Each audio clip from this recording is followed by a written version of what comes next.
निरहुआ और अमरपरी से भिड़ने के बाद से काजल राघवानी का दर्द अब खुलकर सामने आ चुका है। बता दें कि कभी फिल्म और गाने को लेकर सवाल तो कभी आउटसाइडर कहे जाने की बात। आखिर 16 साल से इंडस्ट्री में काम कर रही काजल को क्यों कहना पड़ रहा है कि उन्हें बार बार सहानुभूति लेने वाली बताया क्यों जा रहा है। काजल के इस इमोशनल पोस्ट ने भोजपुरी इंडस्ट्री की पुरानी बहस को एक बार फिर से तेज भी कर दिया है। नमस्कार, मैं फरीदा गजर। इस वक्त आप जुड़े हुए हैं एक न्यूज 24 के साथ। देखिए, बता दें कि जियो हॉटस्टार के रियलिटी शो भोजपुरी बवाल में काजल राघवानी, निरहुआ और अमरपरी दुबे के बीच हुई बहस लगातार चर्चा में आ रही है। शो में काजल ने कुछ पुराने काम और गानों को लेकर अपनी बात भी रखी है, जिस पर निरहुआ और अमरपरी दुबे ने भी साफ तौर पे जवाब भी दे दिया है।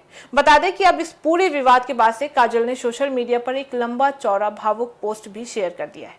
दरअसल बता दें कि भोजपुरी बवाल के एक नए प्रोमो में काजल राघवानी और निरहुआ के बीच तीखी बातचीत देखने को मिली है। काजल अमरपरी दुबे से एक पुराने गाने को लेकर बात करती हुई नजर आई हैं। उनका कहना है कि जिस गाने में पहले उनके और निरहुआ के साथ काम करने की बात की थी, बाद में उसे किसी और के साथ शूट भी किया गया है। काजल की इस बात पर निरहुआ नाराज भी नजर आए हैं। वह कहते हुए नजर आए हैं कि काजल इस तरह की बातें बेवजह कर रही हैं। इसके बाद से बातचीत और भी आगे बढ़ती है और अमरपरी दुबे भी अपनी बात सामने रखती हैं। अमरपरी का कहना है कि जब काजल खेसारी लाल यादव के साथ लगातार काम भी कर रही थी, उस समय भी कई तरह की बातें सामने आते रहती थी, लेकिन उन्होंने कभी भी किसी को फिल्म से हटाने की कोशिश भी नहीं की है।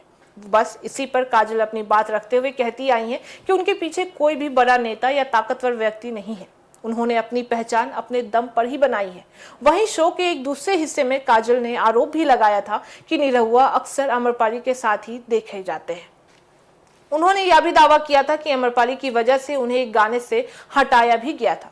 काजल ने एक पोस्ट पहले वाले पुराने शूट का जिक्र करते हुए कहा है कि उस दौरान निरहुआ उनके साथ काफी अनकंफर्टेबल भी थे और बाद में उन्हें अमरपरी के बीच विवाद भी सामने आ चुका था।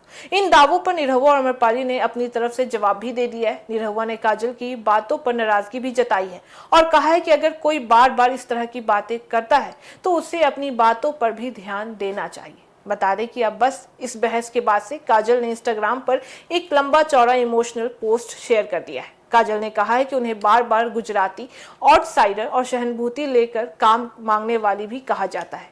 उन्होंने इस तरह की बातों पर अपना दर्द भी जाहिर कर दिया है। काजल के मुताबिक उन्होंने कभी भी खुद को भोजपुरी इंडस्ट्री में बाहरी नहीं माना है। वह करीब पिछले 16 साल से भोजपुरी फिल्मों में काम भी कर रही हैं। उनके लिए यह इंडस्ट्री सिर्फ काम की जगह नहीं है, बल्कि उनकी कर्म भूमि भी है। उन्होंने कहा है कि अगर वह इस इंडस्ट्री को और यहाँ के लोगों को अपना नहीं मानती तो इतने लंबे समय तक यहाँ काम क्यों ही करती। बता दें कि उन्होंने लोगों से अपील भी की है कि उन्हें बार बार सिर्फ इसलिए आउटसाइडर ना कहा जाए क्योंकि वह मूल रूप से गुजराती हैं। बता दें कि काजल ने यह भी साफ कर दिया है कि उन्हें कभी भी लोगों की सहानुभूति लेकर काम मांगने की कोशिश भी कभी नहीं की है। उनका इसके साथ कहना भी था कि उन्होंने जितना बोला है उससे कई ज्यादा बातें उनके बारे में बाहर कही भी गई है और अब उन्हें जवाब देना भी जरूरी हो चुका है। इस पूरे मामले में एक बात ध्यान रखने वाला जरूरी है, शो में कहीं न कहीं कही गई बातें संबंधित कलाकारों के दावे और बयान भी हैं। इनके आधार पर किसी को आरोपित साबित करना तथ्य नहीं माना जा सकता है। फिलहाल काजल के पोस्ट के बाद से सोशल मीडिया पर उनके समर्थन और विरोध दोनों तरह की प्रतिक्रियाएं देखने को मिल रही हैं। यानी भोजपुरी बवाल की एक बहस अब सोशल मीडिया तक पहुंच भी चुकी है। इसके साथ ही काजल ने अपना पक्ष सामने भी रख दिया है, जबकि शो में निरहुआ और अमरपरी दुबे भी अपनी बात कह चुके हैं। अब देखना काफी दिलचस्प होगा कि आने वाले एपिसोड में यह विवाद और भी कितना बढ़ता है।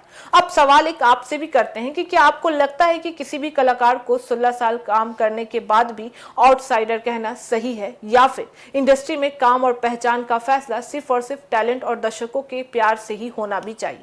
अपनी राय हमें कमेंट बॉक्स में जरूर बताइएगा। तो फिलहाल इस खबर में बस इतना ही। बाकी ऐसी तमाम खबरों के लिए देखते रहिए न्यूज 24। हर खबर सबसे पहले, सबसे सटीक। वीडियो को लाइक करें, शेयर करें और चैनल को सब्सक्राइब करना ना भूलें। धन्यवाद।